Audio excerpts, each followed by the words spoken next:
Let's go off the beaten path. Kenya's annual Rhino Charge competition brings off-road vehicles and their teams to a remote region of the country to find out who can tackle the most inhospitable terrain in the course of a day.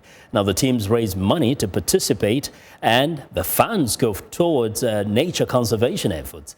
VOA's Jill Craig has more from Narok, Kenya. At first glance, it might appear these guys took a very wrong turn. But actually they, along with 61 other cars, are competing in Kenya's 28th annual Rhino Charge competition in the difficult terrain of Kenya's Narok County. Basically, there's nowhere you can't drive down. So downhill, not a problem. The problems we get with our little car is going uphill and when the rocks are too big. Eric Goss and his little car have been participating in the Rhino Charge since 1998. Each year, the event is held in a remote area of Kenya, at a location that is kept a secret to participants until the last minute. The evening before the competition, chargers are given GPS coordinates of 13 checkpoints to strategically map across an area of roughly 100 square kilometers. But speed is not the name of the game. In fact, there is a 40-kilometer-per-hour limit.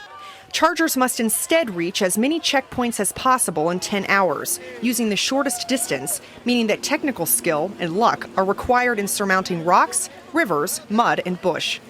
The event began in 1989 through the Rhino Ark Charitable Trust to raise money for the conservation of the Aberdares mountain ecosystem, later expanding to help Mount Kenya and the Mau Forests Complex. Every team must raise a minimum of about $10,000 to participate. This year, Rhino Ark raised a record-breaking amount of close to $1.4 million for conservation efforts, as well as about $44,000 for the local community. And winners do not receive prize money.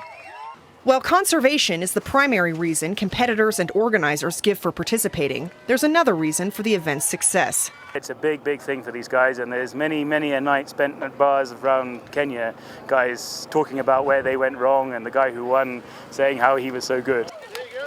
And it's not just the guys. Teresa Sapieha is the driver of Girls and Pearls, an all-women's team. She has been charging since 1994 in a now 60-year-old Land Rover. She says Rhino Charge is a challenge, it's for a good cause, and she's seen some amazing Kenyan landscapes. It's just become the weekend of the year. For some of the spectators at the gauntlet, known as the most difficult section of the charge, they couldn't agree more. I think it's great, honestly. If I had the time, I would do it. I would also do it. As for the Danish team, they reached 10 out of the 13 checkpoints and came in 27th place overall. And they're already looking forward to next year.